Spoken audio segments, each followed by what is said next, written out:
E hoje nós teremos aqui uma conversa especial com a doutora Tânia Rossi, uma amiga, né, amiga pessoal, colega neurocirurgiã, né, especialista em dor, né, fez neurocirurgia funcional, especialista em dor, medicina integrativa. Obrigado, Tânia, pela oportunidade, né, por ter aceito o convite de estar aqui. Eu sei o quanto é complicado a gente conciliar a agenda para reservar um tempinho ali para falar de outras coisas, e não só nos dedicarmos à profissão, e no teu caso, mãe, né, de duas meninas lindas. Então acho que é importante a gente deixar claro aqui esse agradecimento para você. Vamos falar um pouquinho de histórias que inspiram, né? A Tânia, como especialista em dor, eu acredito que ela tem uma experiência grande de pacientes aí que sofrem com dor crônica e que conseguem superar isso, o que não é fácil. Eu sou o Sérgio Tadeu, neurocirurgião aqui em São Paulo, e convido você a embarcar comigo nessa jornada pelo cérebro humano e por tudo o que ele nos possibilita. Bem, Tânia, vou deixar aberto para você se apresentar, né? Como é que você se apresenta, enfim, vou lançar aí logo de cara uma primeira pergunta, né? O que te levou a escolher a neurocirurgia como especialidade e depois focar no tratamento da dor? E mais uma vez, obrigado pelo aceite, Tânia. Obrigada, Sérgio. Obrigada pelo convite. Foi uma honra estar aqui, né? Participar. E a minha decisão, né? Para quem não me conhece, chamo Tânia Rossi, sou neurocirurgiã funcional aqui na cidade de São Paulo, especializada em dor crônica. E nesse mundo da dor já me trouxe 6 pós-graduação, todas voltadas com um olhar mais integrativo e funcional para o paciente. E o que me fez, né, fazer neurocirurgia? É engraçado, que eu sou de uma cidadezinha pequenininha, tinha 30 mil habitantes, chama Dracena, interior de São Paulo. Hoje deve ter os seus 42, 45 mil habitantes. Continua pequena e continua sem nenhum neurocirurgião até hoje. E eu fui a primeira médica da família. E quando eu era pequena, sei lá, eu ficava assistindo uns documentários, tipo uns Discovery, assim, e tinha um documentário que eu assistia que era de um neurocirurgião que operava cirurgias funcionais, e delas era uma cirurgia de Parkinson. E eu achei aquilo incrível. Eu falei, como assim, né? Você opera um paciente acordado, manda ele falar, manda ele mexer. E aquilo acho que ficou gravado na minha cabeça. E eu falava pro meu pai, vou fazer neurocirurgia, vou fazer neurocirurgia, vou fazer neurocirurgia. E ninguém entendia por que eu ia fazer neurocirurgia. E nem eu mesmo, né? Porque eu nunca tive contato com nenhum neurocirurgião, nada. E entrei, aí descobri que para fazer neurocirurgia precisava ser médica. Aí eu fui para minha saga da medicina e dentro da faculdade não desisti da ideia. Vou fazer neurocirurgia e fiz e trilhei toda a minha jornada dentro da faculdade, fazendo neuro. Fui monitora de neuroanatomia, monitora de neurofisiologia, fundei a Liga de Neurocirurgia dentro da minha faculdade, junto com os outros colegas na época. E entrei na residência de neurocirurgia geral. Eu falava, mano, não, tá faltando, né? Cadê a parte do operar o paciente acordado? Aí eu fui para neurocirurgia funcional, crente que eu ia ficar só operando Parkinson, cirurgias incríveis. E dentro da neurocirurgia funcional, acho que 90% era cirurgias voltadas para o tratamento da dor crônica, né? Eu fiz a minha formação no Hospital AC Camargo, em São Paulo. Então, era muito mais dor crônica do que propriamente cirurgia dos tribos do movimento, cirurgias psiquiátricas para depressão, outras finalidades. E aí começou a minha primeira frustração como médica aí, né? A gente operava, fazia lindas cirurgias, né? Com paciente acordado, não acordado, que dentro da neurocirurgia funcional são cirurgias bonitas, né? Uhum. E mesmo assim, os pacientes ainda continuavam com muita dor e sofrimento, tanto físico quanto emocional. E dentro dessa jornada, para buscar, né, esse alívio para o paciente, nem que seja temporário, mas que durasse um tempo maior, agora eu finalizo a minha sexta pós-graduação dentro dessas, né, voltado para esse olhar integrativo, funcional para o paciente, e hoje em dia eu integro tudo isso no meu atendimento com pacientes de dor crônica. Então, essa acho que foi a minha jornada. Ainda em evolução, né? Ah, sim, né? Em constante evolução. Nós médicos, a gente não para, né? Estamos sempre estudando, sempre atualizando, buscando novas soluções, né? Para trazer algum conforto para os nossos pacientes. Mas muito bacana. Então, você não tinha essa ideia de que na neurocirurgia funcional, dor seria uma das O coisas que você 90%, trataria. não. É engraçado que eu, como neurocirurgião, eu não tive muito contato durante a graduação, né? Não sei por que que eu fui fazer neurocirurgia, acho que aquela coisa do desafio. Eu sempre fui muito movido pelos desafios. Tanto é que depois fui fazer neurocirurgia vascular, que dentro da neurocirurgia era tida como uma das especialidades, subespecialidades mais desafiadoras, né? E tem uma peculiaridade aí, uma diferença muito grande entre aquilo que você se propõe a fazer e o que eu faço. Você, de fato, trata doentes, né? Eu, na maior parte das vezes, opero pacientes com aneurismas incidentais, aquele paciente que não está doente, né? Então, existe aí desafios diferentes. Você, certa vez, eu estava num dos hospitais que eu fiz estágio fora, era a aposentadoria do professor Spetzler, né? E estava tendo o baile de 50 anos lá do Barrow. E eles fazem um simpósio. Eu não sei se eu te contei essa história. Não. Eles fazem um simpósio com ex-residentes e ex-estagiários. E aí, um dos colegas que falou, formado pelo professor Spetzler, que é um grande nome da neurocirurgia vascular, e o chefe ele acaba tendo uma influência muito grande, né? Sim. Sobre os seus discípulos. Este colega em particular fez funcional. E aí, depois daquelas aulas bonitas, cirurgias de MAVE, base de crânio, aneurisma, esse colega subiu lá no púlpito e falou assim: olha, gente, talvez o que eu tenha para mostrar aqui para vocês não é tão fascinante e bonito quanto o que vocês acabaram de mostrar, mas eu tenho certeza que o impacto que eu tenho na vida do meu doente é muito maior do que o de vocês. Com procedimentos não tão grandes assim, às vezes percutâneos, né? Para alívio da dor. E isso foi muito marcante para mim. Vamos falar então um pouco sobre dor crônica, né? Que eu acho que é uma doença extremamente prevalente, comum, as pessoas não se dão conta. Acho que o diagnóstico talvez seja a primeira barreira para o paciente. Como é que funciona isso, Tânia? Como é que a pessoa se dá conta que ela possui uma dor crônica? E é dor sui generis, qualquer dor? Como é que funciona isso? Existe alguma classificação? Acho que isso é o mais difícil para o paciente, né? Entender que a dor crônica, ela deixa de ser um sinal e sintoma de que algo está errado no corpo, na saúde do paciente, e passa a ser uma doença, né? Você sentir a mesma dor acima de 3 meses, mesmo que o que gerou a dor, né? Que seja um trauma, às vezes uma cirurgia, tenha sido resolvido, o paciente continua sentindo essa dor por mais de 3 meses, ela passa a ser uma nova doença. Né? Então, agora você tem o problema que às vezes causou, que às vezes pode ser tratado, curado ou não, e agora você tem a dor crônica, que é uma outra entidade, uma outra patologia que precisa ser tratado. Então, muitas vezes o paciente ele tem essa dificuldade de entender que agora ele tem um novo diagnóstico, uma nova doença, e que dor crônica não tem cura. Né? A gente vai ter controle, vai ter remissão, mas dizer que uma dor crônica tem cura é a gente estar gerando falsa expectativa no paciente, né? Uhum. Eu acho que talvez um exemplo, né? Os exemplos eles nos ajudam muito a entender.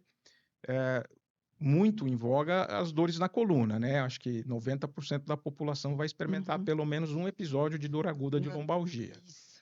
Então, supondo que esse indivíduo que teve lá uma dor nas costas, na lombar, e isso dura mais de 3 meses, já é considerado uma dor crônica. Já é considerado uma dor crônica. Tá. Mesmo que por exemplo, essa dor lombar tenha sido gerada por uma hérnia de disco. Tá. E ele operou essa hérnia de disco, mas ele continua com essa dor, agora ele tem uma outra doença, que é a dor crônica.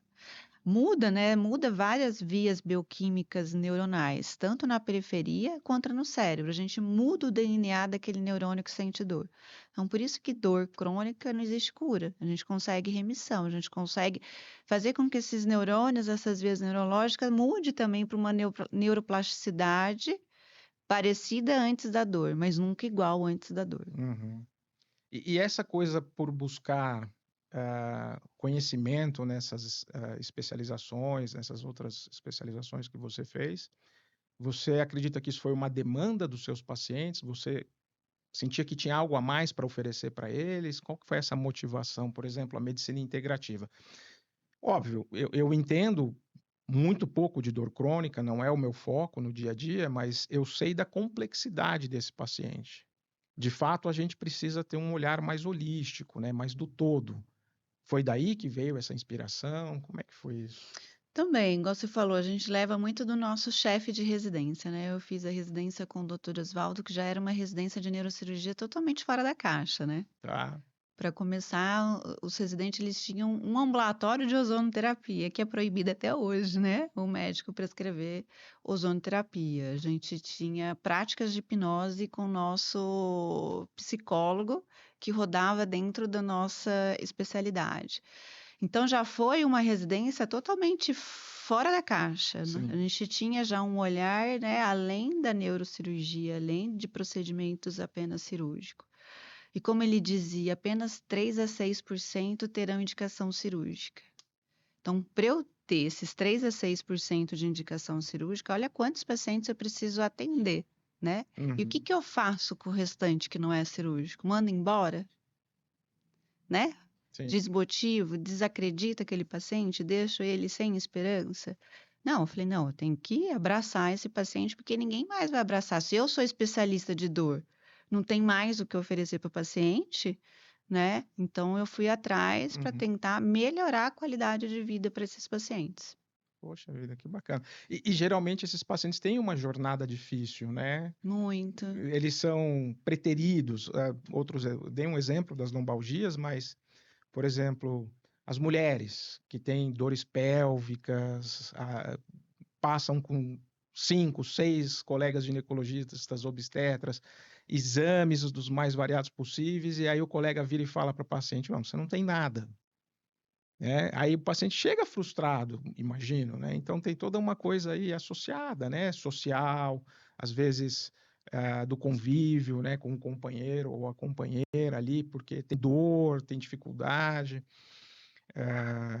Você faz um pouco de terapia também, não? Do ponto de vista psíquico para os A seus gente tem pacientes. que descobrir até o que causa a emoção, o envolvimento social, emocional, psiquiátrico, que pode ser gatilho ou mantenedor daquela dor, né? O que vai manter aquela dor mais exacerbada. Uhum. E, e uma das vias da dor, a gente tem duas vias. A via lateral, que vai para o córtex sensitivo, é o que vai discriminar a dor, é onde vai falar. Ah, o que está doendo é minha mão direita, meu dedinho do pé esquerdo, é uma intensidade de dor fraca, moderada e forte. Agora, o que associa que dor é algo desagradável, ruim, afetivo, me gera raiva, me gera angústia, é a via mesial da dor, que é a via medial da dor, que vai ter conexões com todo o sistema límbico, que agora foi denominado rede de modo padrão no cérebro. Então, não tem como a gente separar de que algo é ruim, que algo é desagradável. E tudo que vai me gerar a sensação de desagradável também vai afetar na minha dor. É o que a gente chama, né, de dor da alma ou dor do coração partido. Existe até a síndrome do coração partido, né? Sim. Quando alguém recebe uma notícia muito impactante, triste, ele vai ativar centros cerebrais que são capazes de liberar uma chuva de catecolaminas, como adrenalina, norepinefrina, repercutindo até fisicamente, como um ataque à arritmia, né? Uma alteração cardíaca, que é o denominada síndrome do coração partido. Então, a gente não tem como separar de dor de sofrimento e também não tem como separar, né, nossas emoções de que algo está fazendo a gente ficar angustiado, ter sintomas de catastrofização, aquele paciente que tudo está ruim, está péssimo, que vai aumentar a dor. Então, a gente é meio que terapeuta, tem um Sim. Dr. House no meio do caminho, né?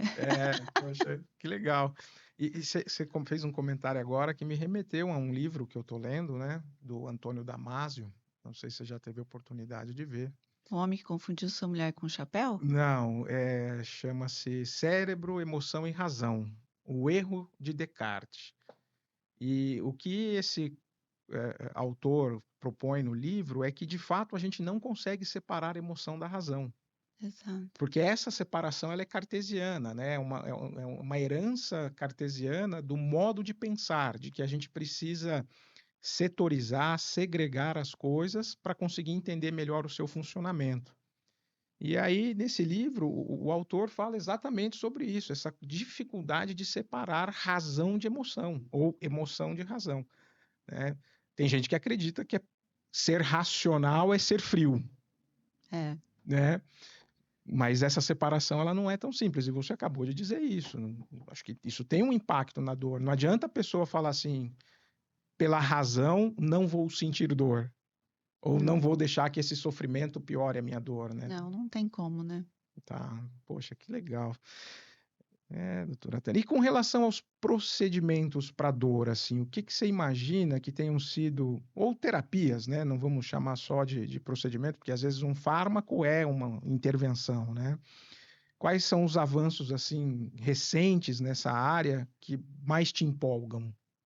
Eu acho que nas tecnologias, que agora uma das, né, medicina e da pós-graduação que eu fiz foi a medicina psicodélica, que é alguns substrato, né, algumas substâncias que estão vindo para se formar algumas medicações que logo mais a gente vai ter disponível para tratamento desses pacientes, né, diferente dos que a gente já tem, né, que são chamados de enteógenos ou os psicodélicos.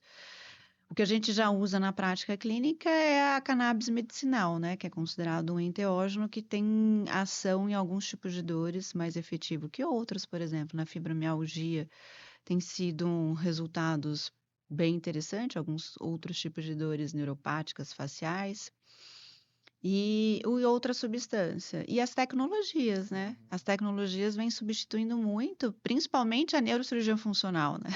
Então a gente está até perdendo espaço para as tecnologias, como a estimulação transcraniana, neuromodulação periférica, neuromodulação central de forma percutânea, ou com técnicas minimamente invasivas, Uhum. né? E você acha que essa perda, entre aspas, né, de espaço, tem relação mais com a dificuldade de acesso à tecnologia ou porque ela oferece um risco? Acaba sendo um procedimento cirúrgico, né? Não. Enquanto essas outras tecnologias você consegue fazer no seu consultório, por exemplo.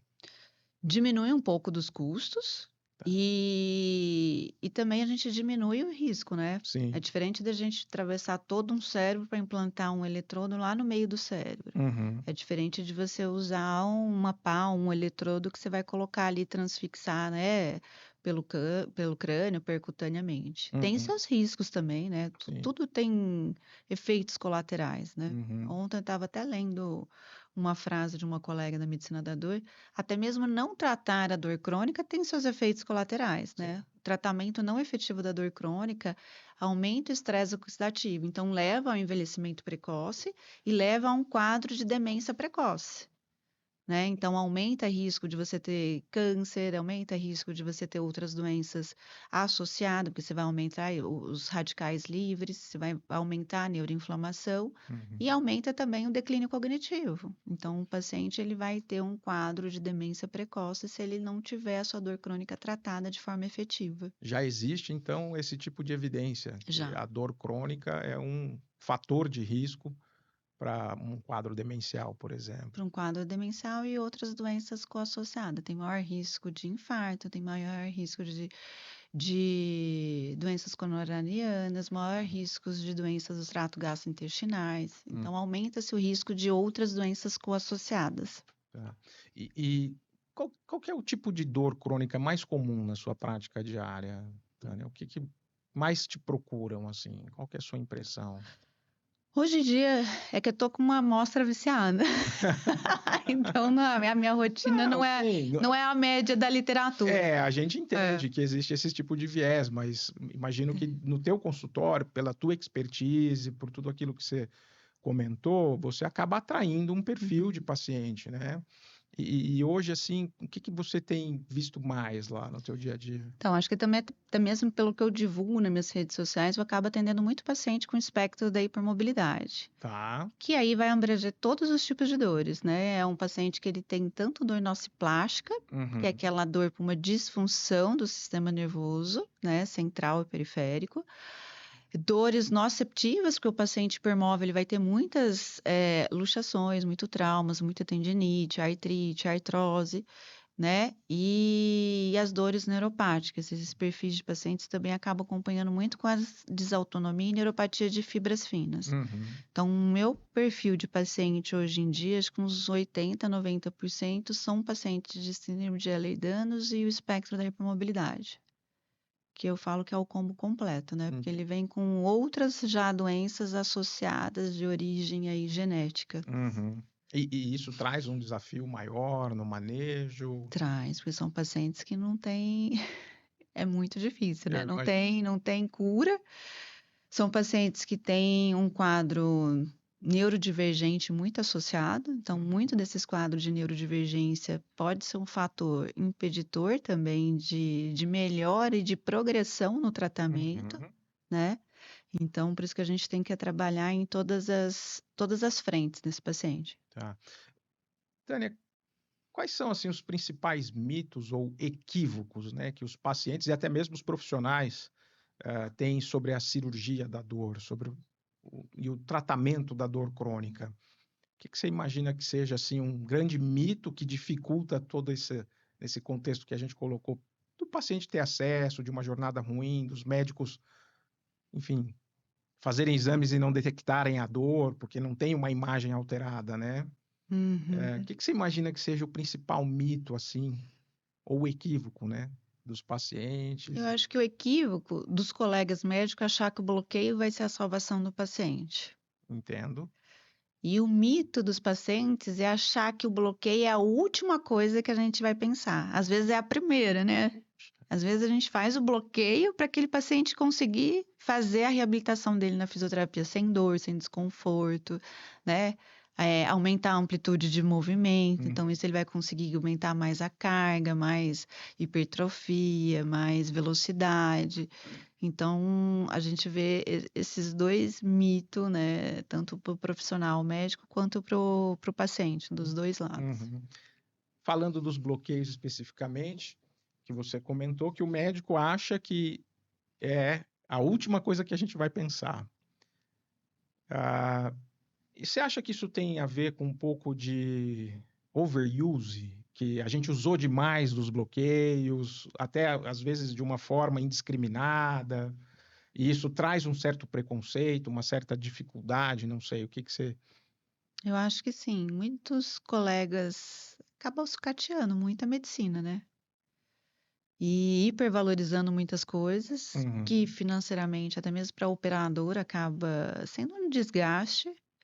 E é que eu nem eu falei, às vezes o colega que está lá na ponta só indica um bloqueio. Uhum. Como que você vai indicar, por exemplo, um bloqueio numa coluna lombar, sendo que o paciente está no quadro de depressão extremamente refratário, está obeso, está sedentário, está diabético, está hipertenso, Uhum. só come farinha o dia inteiro e bebe Coca-Cola? Não vai ser o bloqueio que Não vai vai ser o resolver. bloqueio. E aí isso acaba tirando um pouco até da credibilidade, porque o paciente faz e não melhora, Não melhora. né? Ele cria uma Exatamente. expectativa de que, como você disse, o paciente acha que aquilo é a solução milagrosa do problema e o profissional acha que é a última coisa a se pensar, quando na verdade está dentro de um contexto, como você mesma disse. Ah, e o que você imagina? O que você me diz, Tânia, por exemplo, de neuromodulação e essas técnicas minimamente invasivas que você comentou? E explica um pouco, em termos leigos, eu acho que boa parte do público do podcast são pessoas que estão buscando informação, eh, que são leigos, ou pacientes, ou pessoas que sofrem de dor, ou que conhecem, né? Acho que a gente não está falando aqui para um público especializado, médico. Então, por exemplo, quando você comenta sobre estimulação magnética transcraniana, eu entendo, mas eu não conheço.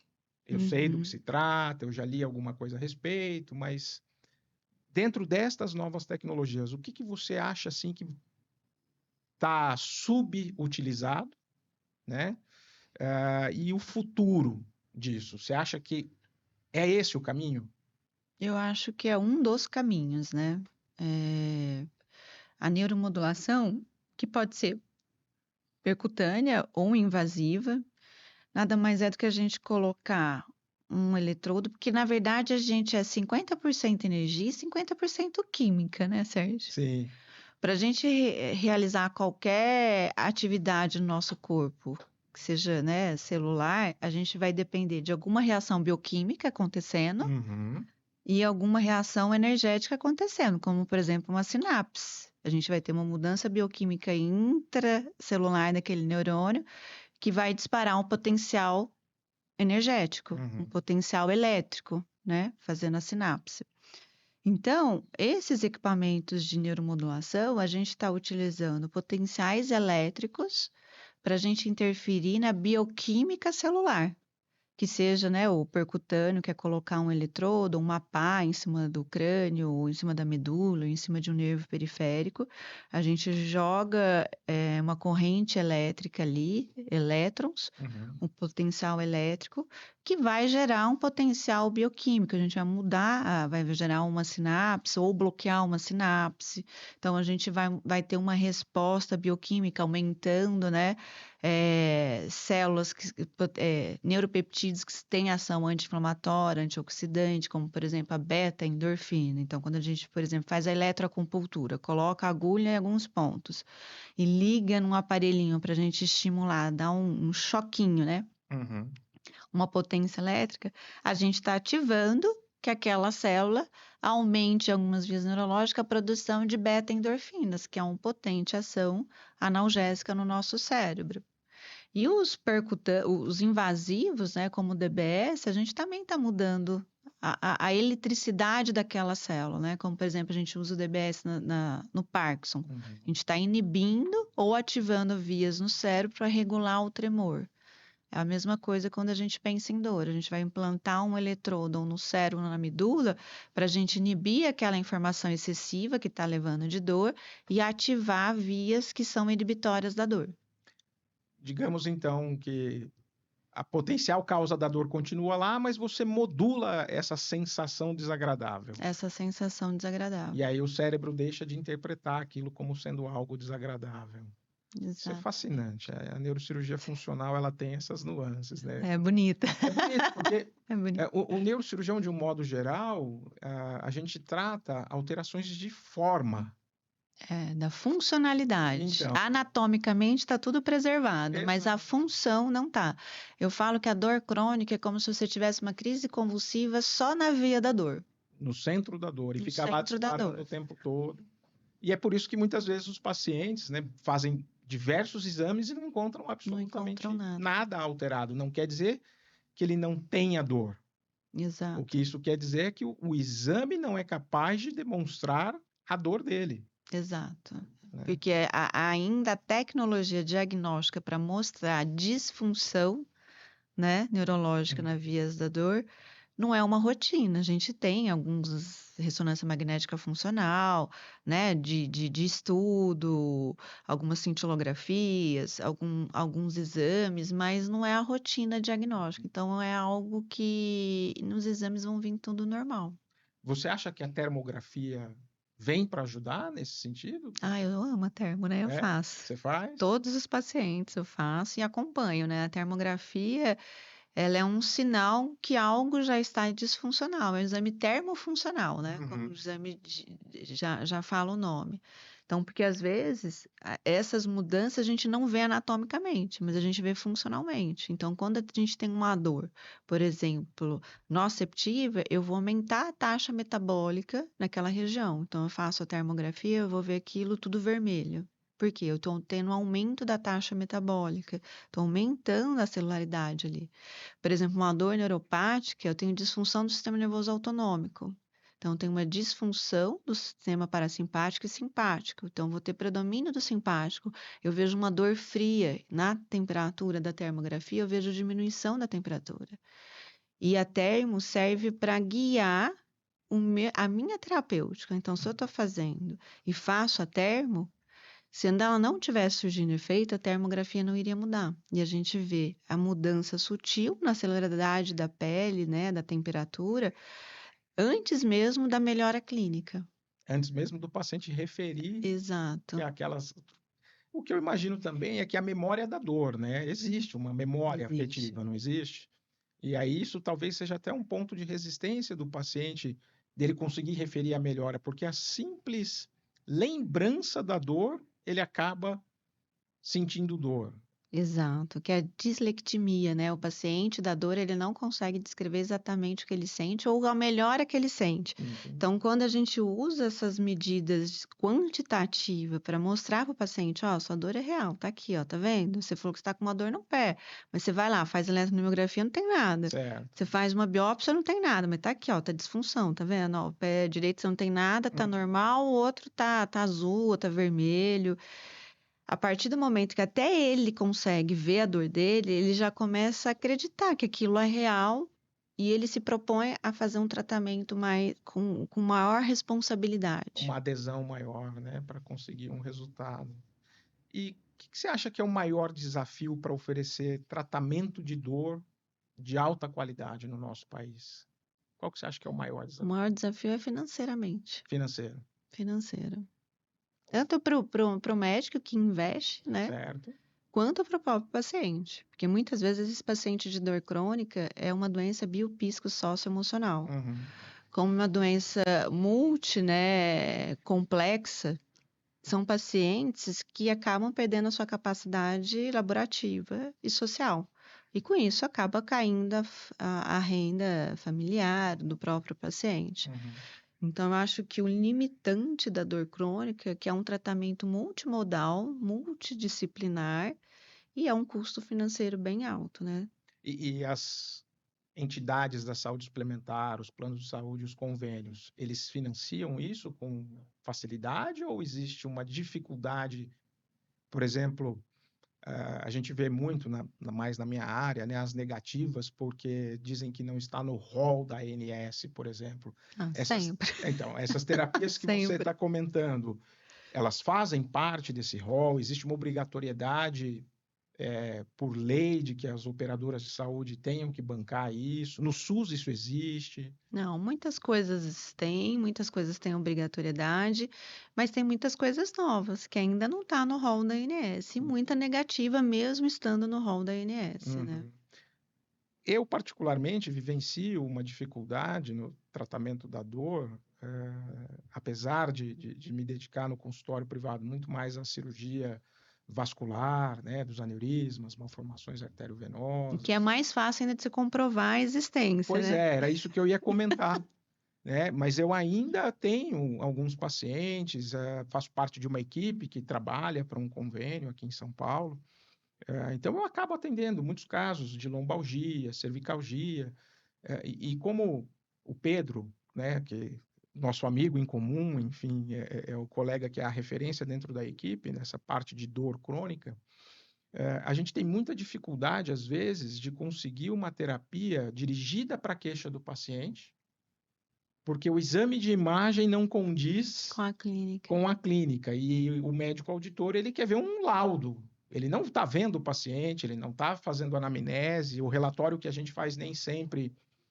eles acatam, né, porque acham que o médico pode estar usando de má fé, por exemplo, para conseguir alguma coisa.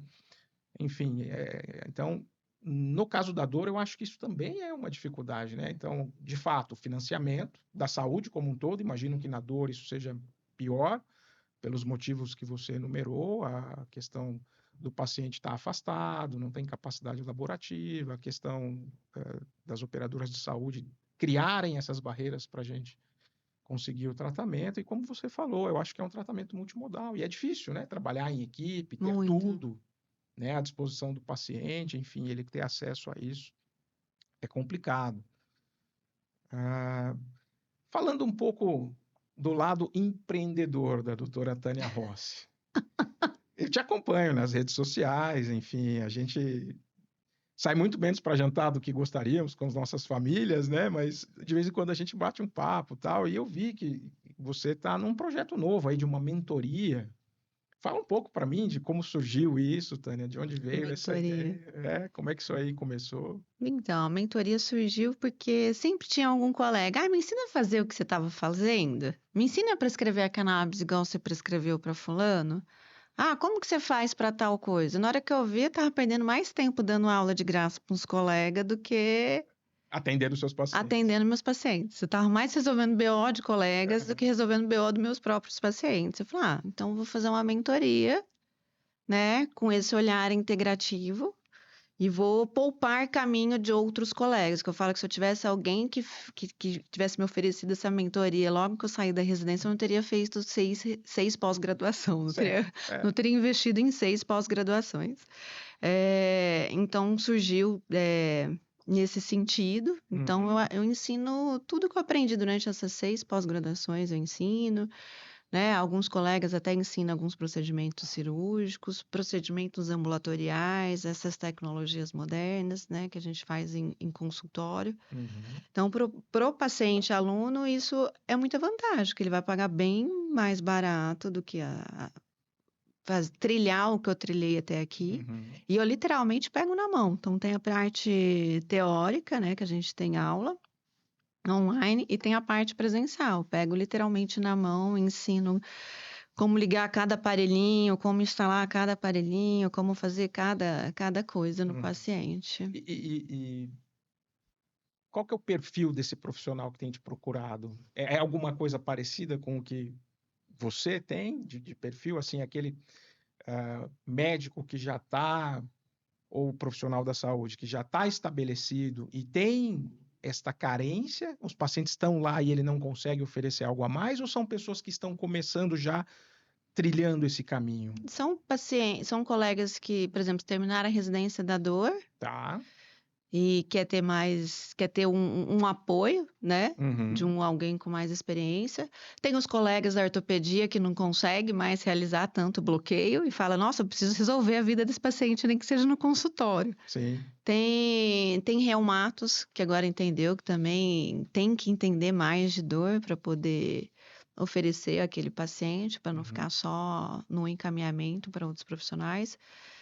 E tem aqueles profissionais que lidam com pacientes de dor crônica, que muitas vezes, às vezes, nem é especialista em dor, mas acaba tendo um público muito alto de dor crônica. Então, tem de tudo. Eu imagino. Como a gente comentou, né? É. Aqueles pacientes da área da ginecologia e obstetrícia com as dores pélvicas, né? O próprio colega, ele fala, poxa, eu tenho aqui um pool de pacientes com dor pélvica, eu não sei o que fazer, eu fico sem ter para onde encaminhar, então tá aí uma oportunidade, né?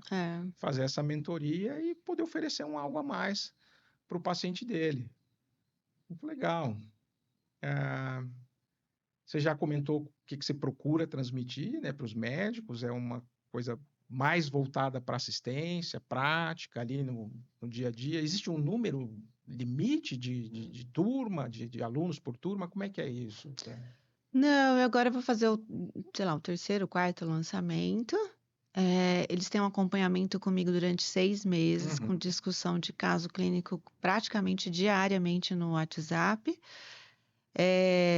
Essa turma está tendo aula 2 vezes na semana, está bem puxada, porque tenho vários colegas especialistas em dor crônica que eu convidei e estão na mentoria.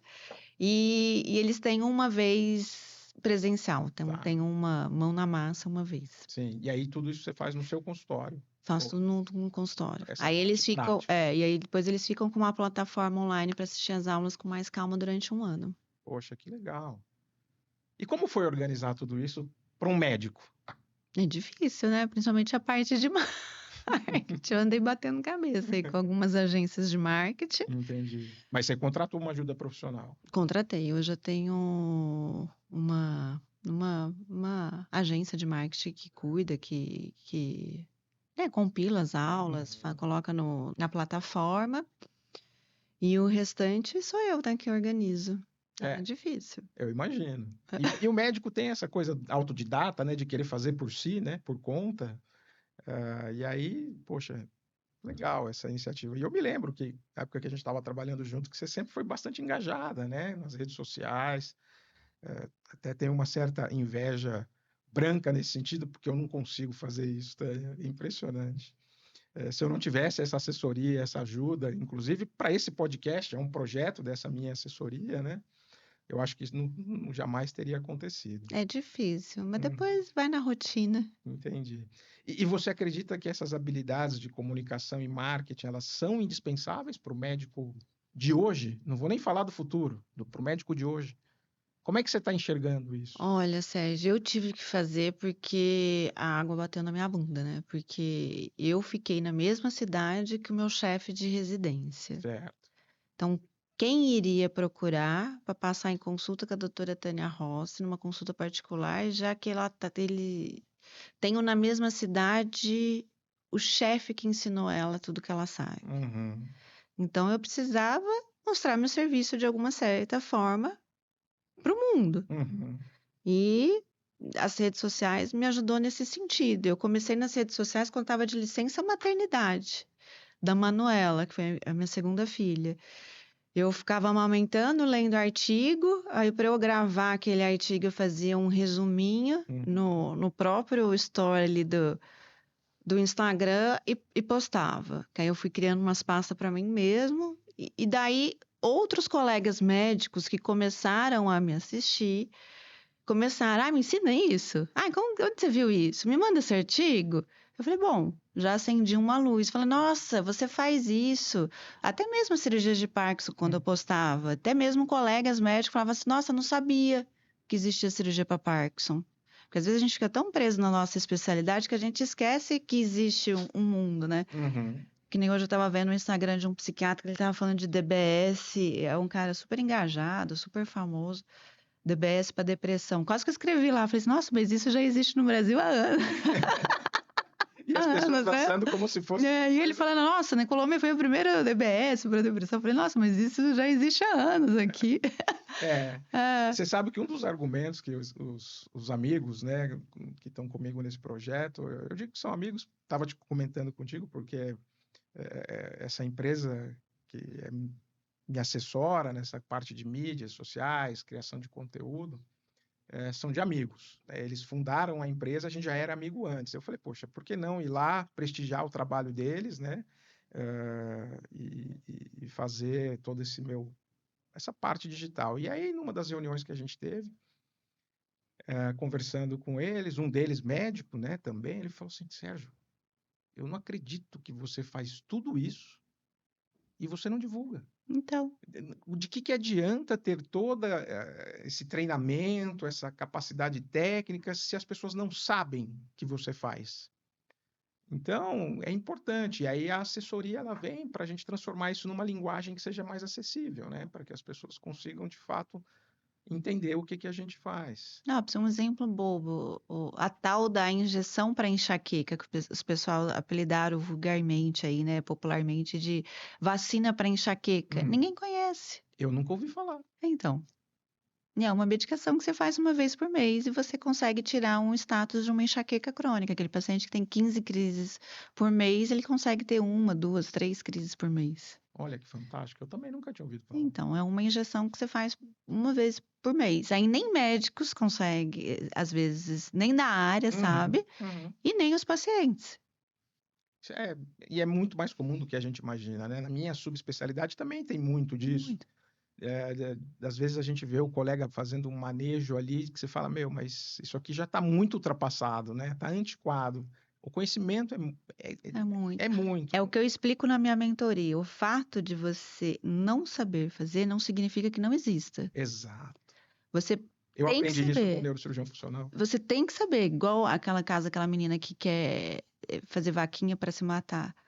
Antes dela se matar, existe trocentos procedimentos que a gente poderia fazer nela. Então, Sim. o fato de você não saber fazer aquele procedimento não significa que você não possa dar oportunidade para aquele paciente fazer, indicar. Então, você tem que saber, pelo menos conhecer, para tal dor, isso existe. Se você não sabe fazer, você vai estar com o paciente diante de você, você encaminha. Que nem, semana passada mesmo, atendi uma paciente que ela tinha uma pressão intracraniana, síndrome de Ehlers-Danlos, acho que 73 Puxa vida. de abertura. E ela descobriu, assim, por acaso, numa infecção por acho que citomegalovírus, um Epstein-Barr, ela fez e descobriu que não tinha nada a ver. Ela tinha uma estenose vascular cerebral.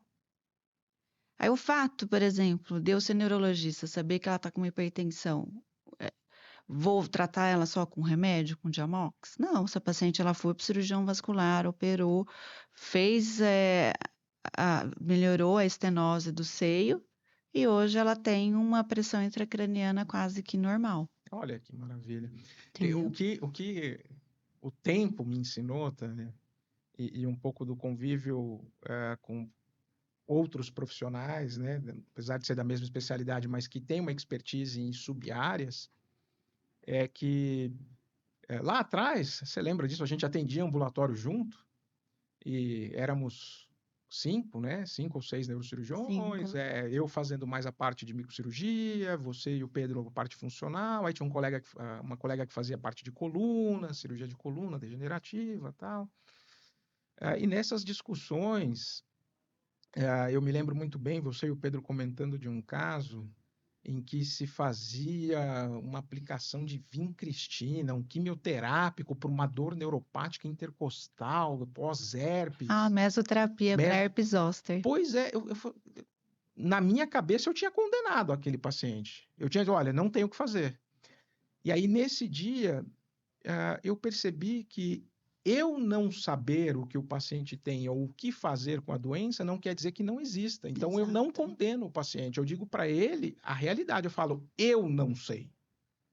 Mas acredito que deve existir algum profissional que talvez possa lhe ajudar, né? Então, às vezes te encaminho alguns pacientes, falo assim, olha, eu, Sérgio, não sei o que fazer, mas de repente procura a doutora Tânia, que tem uma expertise muito maior em tratamento de dor, uma visão mais integrativa, de um todo, né? E isso foi o nosso convívio que me mostrou. Então, eu hoje, quando eu pego um caso, não só de dor, sei lá, espasticidade, não só de funcional, às vezes um tumor de base de crânio que a gente olha e fala assim, isso aqui é inoperável. Eu falo, pera lá. Sempre tem um Highlander. Sempre tem alguém que pode fazer, né? Alguma coisa.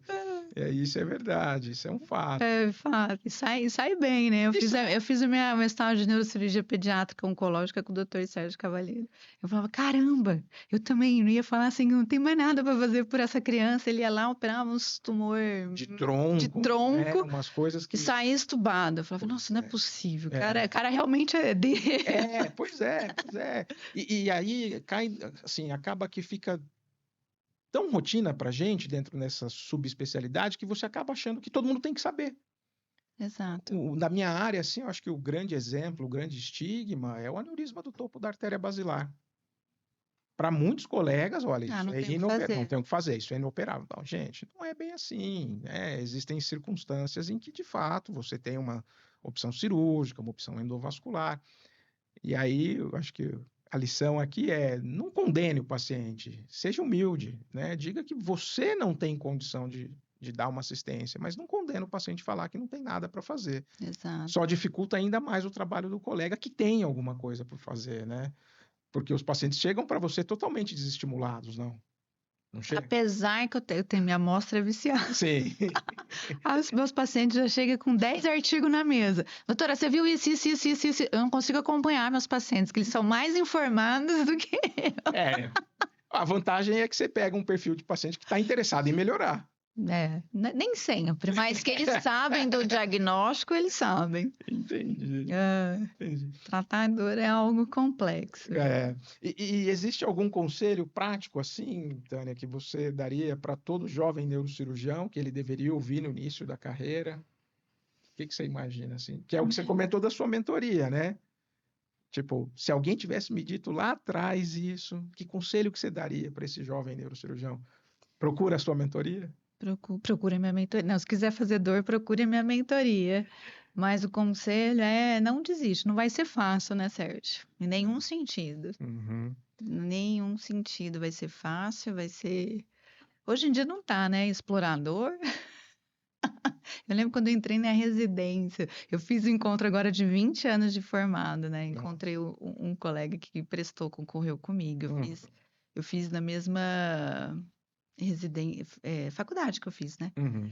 Então, era a primeira mulher entrando na residência, ali na época, no meu ano.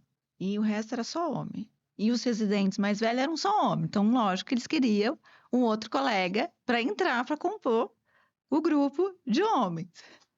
Aí eu falei assim, putz, que pariu, eu não posso ficar em segundo lugar e não posso dar brecha para ficar tão perto, senão eles me tiram. Uhum. Aí eu fui muito bem, tipo assim, foi dedicação da minha vida passar naquela prova. Eu errei acho que 3 questões, então a minha nota foi uma das maiores que teve na época. Uhum. Então, assim, não dava nem para me tirar. Assim, se eu zerasse na entrevista, no currículo, e o menino tirasse 10, não tinha como passar na minha frente. Aí depois você tem o prazo, acho que de 3 meses, Sim. 4 meses, se você desistir, chamar o segundo. Ele falou, não, agora vamos testar a Tânia. Vamos deixar ela 4 meses seguidos, todos os dias de plantão, porque a minha faculdade era pequena a cidade, então a gente fazia à noite, depois das 8, 10 horas da noite, era sobreaviso. Então vamos deixar a Tânia 4 meses de plantão todos os dias seguidos. Então eu passei ainda por esse teste. Por esse meu Deus.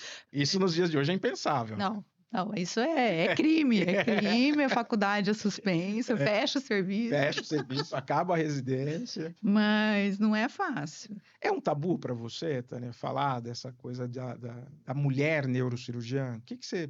Existe todo um movimento, né, dentro da nossa sociedade, tem um departamento da neurocirurgia mulher dentro da Sociedade Brasileira de Neurocirurgia.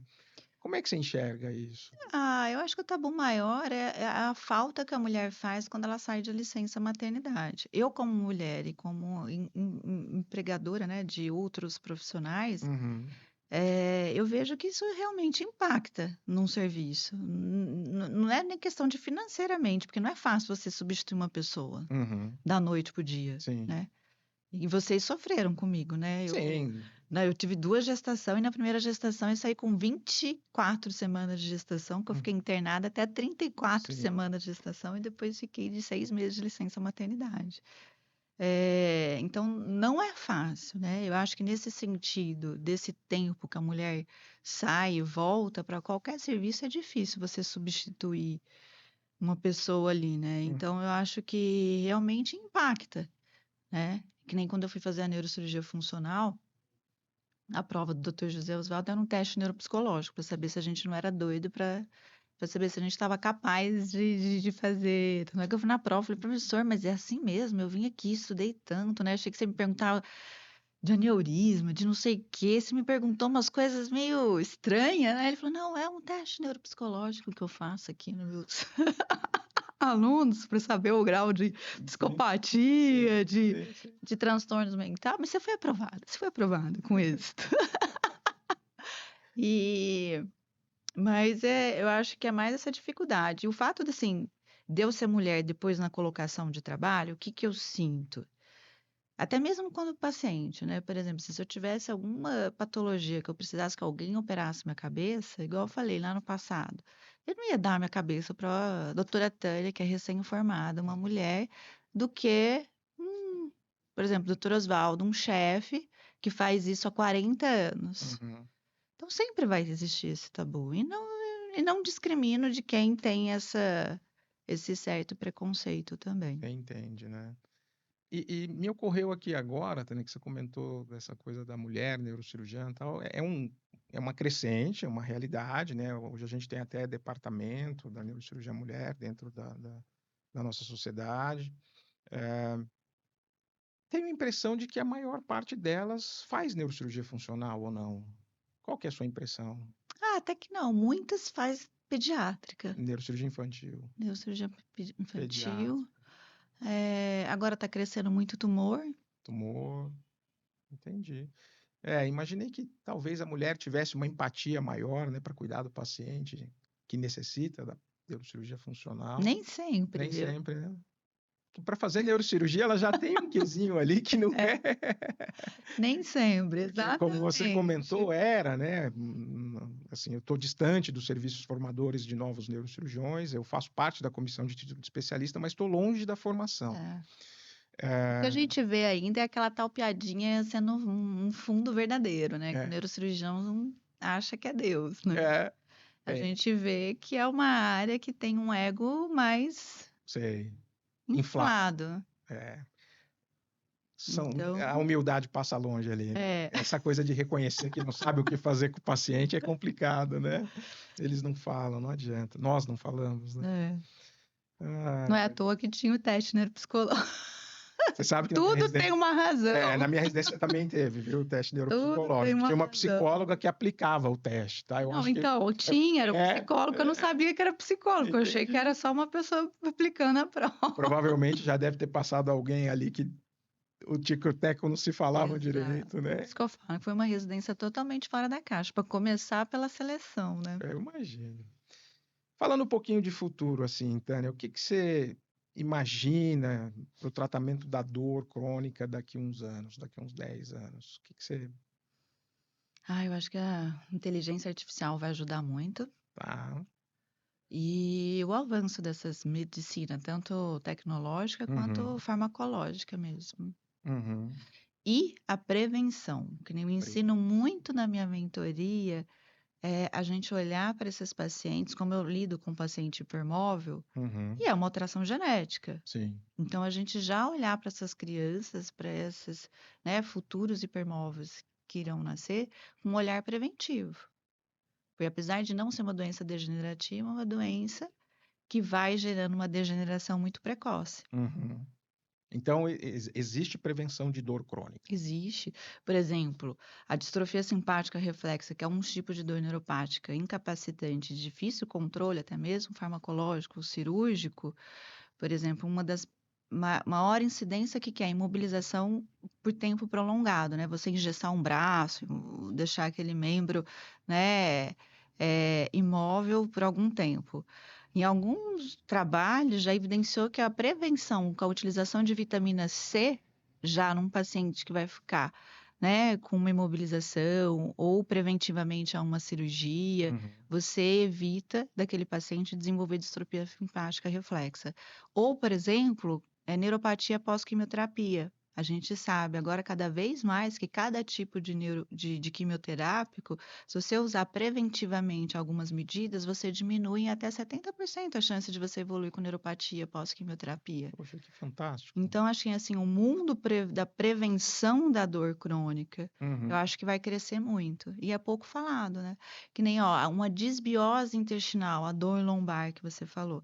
Você sabia que uma das principais causas que ninguém fala é a degeneração do disco, a dor discogênica Sim. ou a dor vertebrogênica, aquela dor, né, do processo inflamatório ali no platô do corpo vertebral. Uhum. O que que gera isso? Um aumento de desbiose intestinal, vai aumentar as toxinas inflamatórias, já identificaram várias bactérias que são semelhantes à do trato gastrointestinal, que está com desbiose, nessa placa terminal, dificultando a penetração de nutrientes, né, que é para um Uhum. processo, né, osmótico ali, levando essa degeneração precoce. Então, se você atuar preventivamente nessa saúde intestinal desses pacientes, você consegue prevenir aí algumas doenças degenerativas lombares. Entendi. Poxa. Também, tá vendo como é o desconhecimento? Eu não fazia ideia. Então, Não fazia é um ideia. monte, Tem acho que nenhum cirurgião de coluna tem ideia Não desses tem. artigos recentes, que É, começaram a ser publicados, essa ligação, acho que em 2022, é 2021. extremamente recente, É. né? E que faz total sentido, né? A gente começa a fazer analogias com aquilo que a gente já conhece, já teve contato. eh, Faz total sentido, porque, por exemplo, as espondilodicites, né, as infecções da coluna, quando elas acontecem, é por translocação bacteriana do intestino. Então, por que não Exatamente. outras substâncias também não vão parar lá, né? Faz total sentido, né? Pensando dessa forma. Ah, e tem algum projeto novo, Tânia? O que que você está aí sonhando? O que que você imagina? Os projetos novos é estudar um pouquinho mais de neuromodulação nesses próximos meses e anos, Uhum. para trazer mais informações percutâneas para o consultório. E é isso. E cada vez mais estou aguardando a liberação das medicinas psicodélicas para o Brasil.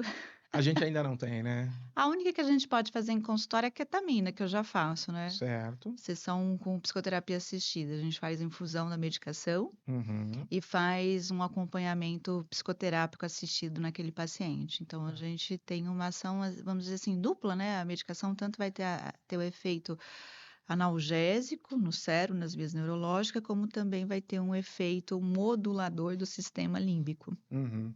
Há quanto tempo você está fazendo essa terapia, Tânia? Essa terapia, ketamina, em hospitalária já faz tempo, né? Tá. Uns 10 anos. Uhum. No consultório é uma burocracia para conseguir. Eu consegui a liberação da vigilância, da Anvisa, vai Uhum. fazer um ano e Um ano. meio. É. Eu escuto falar só, né? Como não é minha área de atuação, eu escuto falar. E o que eu sei dessa coisa dos psicodélicos é que nos Estados Unidos tem até empresa com capital aberto na bolsa, explorando, estudando, né? O uso da psilocibina, que é o psicodélico natural, Uhum. o ácido lisérgico, que é o artificial, né? Digamos assim, que é uma Exato. substância alucinógena. Essa semana na Alemanha eles decretaram o uso compassivo, igual tem da cannabis para uso de compassivo para psilocibina. Então, alguns países já estão bem mais avançados, né, do que a gente. E eu acho que daqui uns 5, 6 anos a gente vai conseguir fazer prescrição dessas medicações igual a gente prescreve Eu ia te antidepressivo. perguntar exatamente isso, se tem algum país em que isso já está sendo prescrito, Tá. fora de estudos, já assim, como prática. Então, o Pedro até deu a referência de alguns países na aula dele semana passada, na mentoria Neuropain. O Canadá tem, mas é uso em clínica, uso compassivo. No Uhum. Brasil a gente tem também, né, Sérgio? Mas não fins medicinais. A gente Entendi. tem mais fins religiosos, filosóficos, em centros xamãs. Já tem algum uso de psicodélico, mas Tá. é diferente do que a gente vai usar dentro da medicina, totalmente diferente. Uhum. Que é totalmente diferente Claro. do uso recreativo, Claro. deixar bem claro aqui, né? Uhum. E existe toda uma legislação por trás, uma regulamentação, né? Existe. Enfim, a nossa profissão médica, ela é regulamentada por um conselho, que é uma autarquia do governo, né? Os médicos até acham que o CRM e o CFM está aí para nos defender. Na verdade, não. Não. Eles estão aí para nos regulamentar, é para nos fiscalizar no exercício da Exatamente. profissão. Não é um sindicato. Não, e é burocrático, viu? Eu demorei quase 2 anos para conseguir a licença. Eu imagino, eu imagino. Tânia, você quer deixar algum recado? O que que você... Pô, foi uma delícia esse bate-papo aqui com Eu você. adorei. Me É. chama mais vezes. Com certeza. Nada, queria convidar todos para conhecer quem não conhece a minha página no Instagram, que eu acho que deve estar marcada aí em algum lugar. Vamos marcar, com certeza. Vou pedir pro pessoal da assessoria depois pegar seus contatos para a gente compartilhar aí essas informações. É isso. E os médicos, os colegas médicos, quem quiser conhecer a mentoria Neuropain, estão todos convidados. É isso, gente. Bom, foi um prazer ter aqui a doutora Tânia Rossi, especialista, neurocirurgiã funcional, tratamento da dor crônica, medicina integrativa. Tânia, obrigado por ter vindo aqui, cedido um pouco do seu tempo, matar a saudade para a gente bater papo, tá? E seguramente nós vamos ter outras oportunidades. Agora eu quero ver se você conseguir trazer o Luiz Guilherme, hein? Ele não vem. Não vem. Esquece. Nem Instagram ele tem. Eu sinto falta de bater papo com ele. A gente vai marcar então de uma maneira informal. Vamos. Jantar, sair um dia para jantar com as crianças. Um beijo, Tânia. Obrigado. Obrigada, beijo. Obrigada, gente.